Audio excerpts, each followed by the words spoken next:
What happens when a seasoned journalist decides she's had enough of royal privilege and calls out a prince on live television? You're about to find out. Because what unfolded on The View was nothing short of explosive. Before we dive into this confrontation, make sure you hit subscribe and drop a comment below. You'll want to discuss this one. The studio lights blazed as Megyn Kelly settled into the guest host chair, her trademark confidence radiating across the set. She had been invited to co-host a special episode focused on media, accountability, and public figures. Little did anyone know that Prince Harry was walking into one of the most uncomfortable interviews of his life. Our next guest needs no introduction, Whoopi Goldberg announced, though there was a faint tension in her voice. He's here to discuss his latest charitable initiative and his ongoing relationship with the media. Please welcome Prince Harry. The audience applauded as Harry walked onto the set, his usual composed demeanor intact. He sat down with practiced ease, flashing the familiar smile that had charmed millions. But Megyn Kelly wasn't smiling back. "Prince Harry, welcome to The View," Kelly began. Her tone was professional, but cool. "I have to say, it's interesting timing for this appearance, given some of your recent statements about media responsibility." Harry shifted slightly, sensing the undercurrent. "Thank you for having me, Megyn. Yes. I think it's more important than ever to have these conversations about how the media operates and the impact it has on real people's lives." "Real people's lives," Kelly repeated, leaning forward.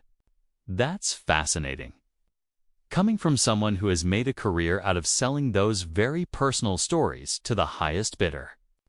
How do you reconcile advocating for privacy while simultaneously writing tell-all books and giving explosive interviews?" The studio fell silent. This was not the soft interview Harry had expected. Joy Behar looked uneasy, while Sarah N. glanced nervously between the two. Harry's smile faltered before he recovered. "I think there's a difference between controlling your own narrative and having it controlled by others. When you've been lied about, when your family has been attacked, sometimes you have to set the record straight. Set the record straight." Kelly pressed, her voice sharper. "Is that what we're calling it? Because from where I sit, it looks like a systematic campaign to damage your own family for profit. You've accused them of racism, of cutting you off financially, of refusing to protect your wife. Yet here you are, still using your royal title, still trading on the very institution you claim mistreated you." The tension was palpable. Cameras caught every flicker of Harry's expression as his jaw tightened. "You're oversimplifying a very complex situation. Megyn, the institution and the family are two different things, are they?" Kelly shot back. "Because you seem to conflate them whenever it's convenient for your narrative. Your grandmother, whom you claim to love deeply, was the head of that institution. Your father, whom you've publicly criticized, is now the head of that institution. So when you attack the monarchy, you're attacking them personally, aren't you?" Harry's composure was beginning to crack. "That's not fair, Megyn. You're twisting my words." "I'm using your words," Kelly replied coolly. "Your exact words from multiple interviews and your book. You can't have it both ways, Prince Harry. You can't claim to want privacy while giving interview after interview. You can't claim to want to protect your family while airing their private conversations. And you certainly can't call yourself a victim while living in a multi-million-dollar mansion and signing lucrative media deals." The other hosts exchanged uneasy glances, unsure whether to step in. Finally, Whoopi interjected. "Megyn, I think we should let Harry respond." But Kelly wasn't finished. "Oh, I want him to respond. I want him to explain to the mothers watching this show, the single mothers, the women working 2 jobs to get by, how someone born into unimaginable privilege, who is never wanted for anything, can present himself as a victim of circumstance." Harry's face flushed, his royal composure battling visible frustration. "You don't know what it was like growing up in that environment." Megyn, you don't know what it's like to lose your mother to the very media you're defending. Or to watch your wife be torn apart by the same machine. You're right, Kelly acknowledged, her tone still unforgiving. I don't know what it's like to be born into royalty. But I do know what it's like to work for everything I have. I know what it's like to face media scrutiny and criticism without a team of publicists and a multi-million-dollar platform to fight back. And I know what accountability looks like. The audience was silent now, hanging on every word. Harry looked around the table, perhaps hoping for support from the other hosts. But saw only uneasy faces. Accountability, Harry repeated, his voice rising. Let's talk about accountability. Megyn, let's talk about the media's accountability for my mother's death, for the racist coverage of my wife, for the lies and distortions printed about my family for decades. Kelly's eyes lit up. Your mother's death was a tragedy. No one disputes that. But using it as a shield for your own choices and actions, that's not honoring her memory. That's exploiting it. And as for your wife, she was a working actress who dated a prince and became a duchess. Media attention comes with that territory. You knew it. She knew it. Everyone knew it. She didn't deserve the treatment she received, Harry said, his voice tight with emotion. No one deserves unfair treatment, Kelly agreed. But life isn't fair. Prince Harry, and instead of handling it with grace and dignity, like your grandmother did for 70 years, like your father does, like your brother is doing, you chose to burn it all down. And now you want sympathy for the consequences of your own choices.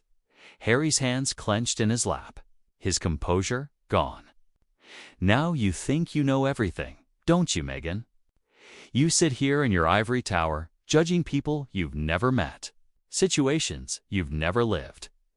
Kelly's eyebrows lifted, a faint smile forming. Ivory tower. That's rich, coming from someone who literally lived in palaces. But you're right about one thing. I do pass judgment. It's called journalism, and it's what I built my career on. Unlike some people, I didn't inherit my platform. You have no idea what kind of pressure I was under, Harry shot back, his voice cracking. The constant scrutiny, the impossible expectations, watching my wife struggle with suicidal thoughts because of the treatment she received. The audience gasped at the revelation, but Kelly didn't flinch. Those are serious allegations, Prince Harry. And if true, they deserve compassion and proper support.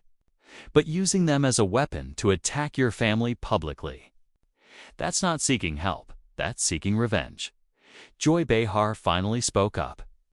Megyn, maybe we should focus on Harry's charitable work. But Kelly waved her off. No, Joy. This is exactly the kind of softball treatment that's enabled this behavior. Prince Harry came here to promote himself and his causes while presenting himself as a victim. I think the audience deserves hard truths. Harry leaned forward, eyes blazing. Hard truths. You want hard truths, Megyn. The hard truth is the British press killed my mother, and they were trying to do the same thing to my wife. The hard truth is my own family threw us to the wolves to protect themselves. Your mother chose to get in that car. Kelly replied bluntly, drawing gasps from the audience. She chose not to wear a seatbelt. She chose to be with a man driving recklessly. Yes, the paparazzi chased them, and yes, that was wrong. But at some point, personal responsibility has to count. Harry's face went white, then red. How dare you? How dare you sit there and blame my mother for her own death? I'm not blaming her, Kelly said calmly. I'm pointing out that life is complicated. That tragedy often involves many factors, and that turning your mother into a political weapon to justify your own choices dishonors her. Memory Whoopi tried to step in. Maybe we should take a commercial break. No, Harry said firmly, his voice shaking with rage. I want to finish this. You think you're so clever, Megyn, with your gotcha questions and your superior attitude. But you're just another media parasite feeding off other people's pain for your own gain.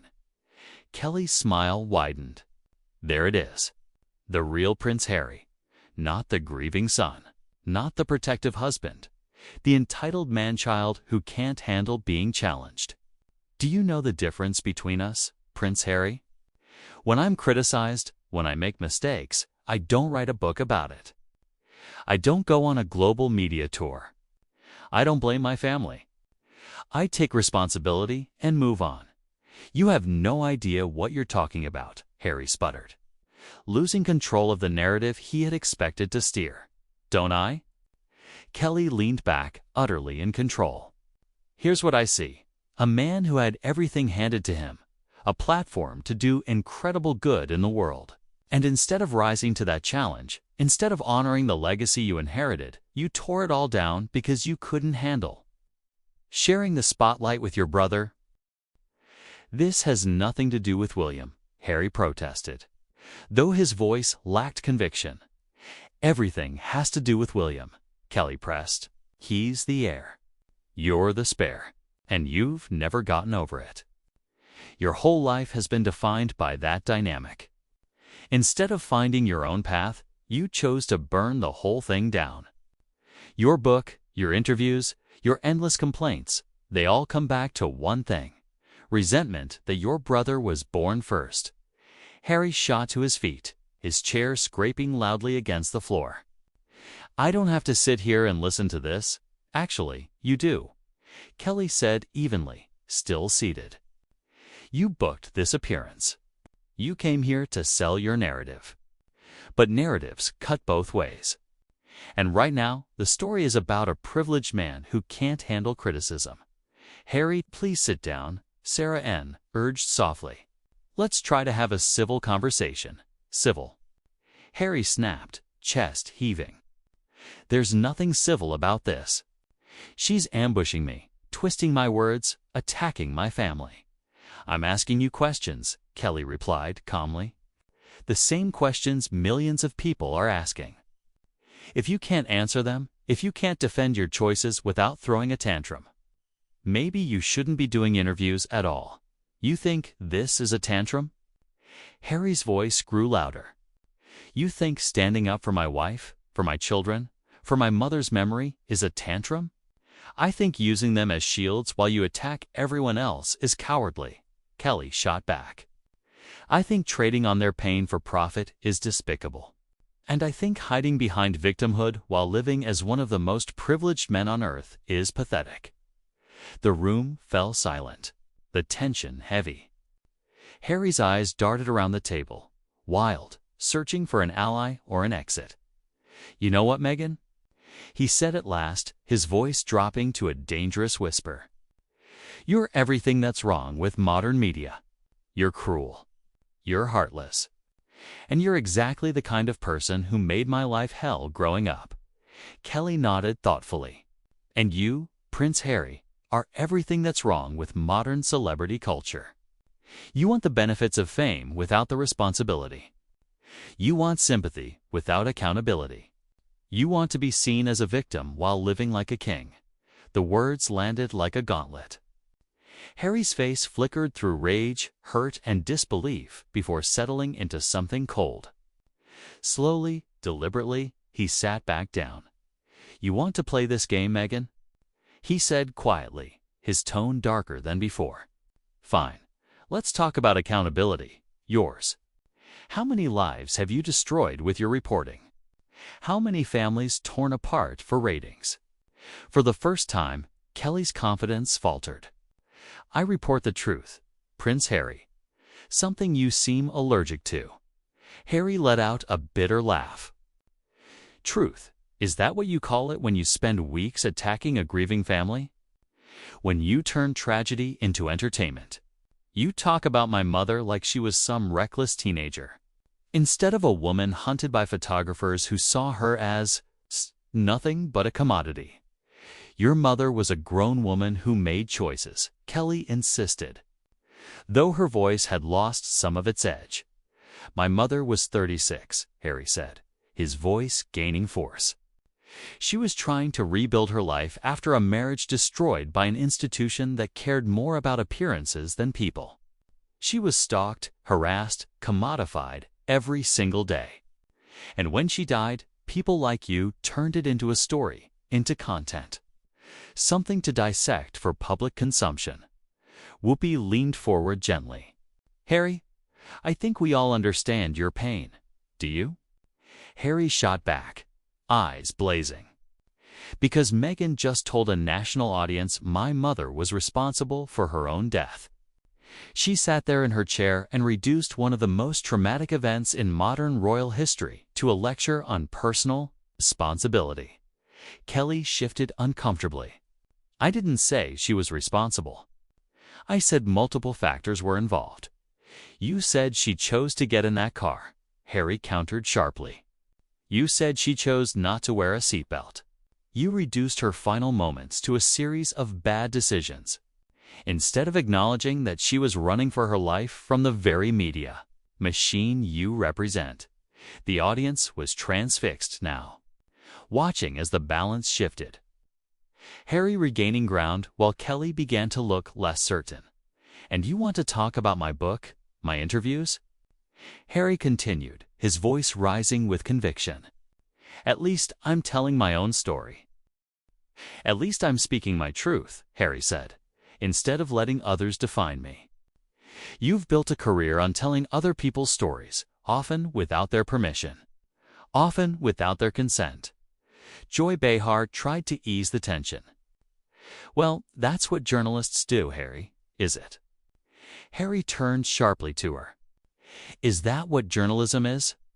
I thought it was meant to hold power accountable, to speak truth to authority. Instead, what I see is a media system that shields the powerful and targets the vulnerable, turning human pain into entertainment. Kelly regained her voice. You're not vulnerable. Prince Harry, you're one of the most privileged people alive. Privilege doesn't shield you from pain. Harry shot back. It doesn't shield you from loss. It doesn't shield you from watching the woman you love consider suicide because of how she's treated. You think wealth and titles erase suffering? I think they give you resources others don't have, Kelly replied, though her earlier confidence was slipping. Resources. Harry's voice rose. What resources? A family leaking stories about me to protect themselves. An institution that abandoned my wife. A media that turned our lives into spectacle. Tell me, Megyn, what resources were there when my wife faced death threats, when she was called names I won't repeat here, when she was compared to my mother in the cruelest ways? The studio was silent, the weight of his words freezing even the cameras. You want to know why I wrote that book? Harry's tone softened to a near whisper. Because for 38 years, others wrote my story. Others decided who I was, what I thought, what I felt. Most of them never met me, never spoke to me, never cared about me as a person. Kelly tried to steady herself. But surely you understand public figures are subject to scrutiny. Scrutiny, yes, Harry nodded. But what happened to my wife? What happened to my mother that wasn't scrutiny? That was harassment, abuse, and the fact that you can't see the difference. That you justify it because we're royal, that tells me everything. I need to know about you and the industry you serve. Sarah Ann spoke gently, visibly moved. Harry, I think people don't often realize the human cost of fame. Exactly, Harry said, grateful. People see palaces, titles, ceremonies. They don't see children crying because their father is attacked in the press. They don't see sleepless nights, security fears. How every ordinary moment risks becoming scandal. Kelly made one last attempt. But you chose to stay in the public eye. You could have stepped back quietly. Harry looked at her with something close to pity. Could I? Every time I tried, the media followed. Every time I sought privacy, you found ways to intrude. The only choice I had was to control my own narrative. We'll let you control it for me. So, you chose profit, Kelly said weakly. I chose survival, Harry corrected. I chose to tell my story before you twisted it past recognition. to define myself before you defined me. And judging by your reaction today, I was right. Whoopi finally intervened. I think we need to wrap this up, but Harry held firm. No, Whoopi. Let me finish. Meghan came here expecting to expose me, to tear me down in front of your audience. Instead, she exposed herself. She's shown exactly what I've been talking about, the cruelty, the lack of empathy, the willingness to turn pain into entertainment. He rose again, this time with composure. I came here to speak about my charity work, the causes I care about trying to make a positive difference. Instead, I was attacked, dismissed, and had my mother's death used against me. If that's what journalism has become, maybe the problem isn't with the people being interviewed. He looked straight into the camera. To anyone watching who has ever felt attacked, dismissed, or silenced by the media, want you to know your pain is real. Your story matters. And you have the right to tell it yourself. Turning back to the panel, he said calmly, "Thank you for having me." Even if this wasn't the conversation we expected. Harry walked off, leaving the studio in stunned silence. Kelly sat frozen, the other hosts exchanging uneasy glances. Finally, Whoopi found her voice. Well, that was certainly something. We'll be right back after this break. As the cameras cut away, the audience remained hushed, still processing what they'd witnessed. Nobody, least of all Megyn Kelly, had expected Harry to walk away the clear victor.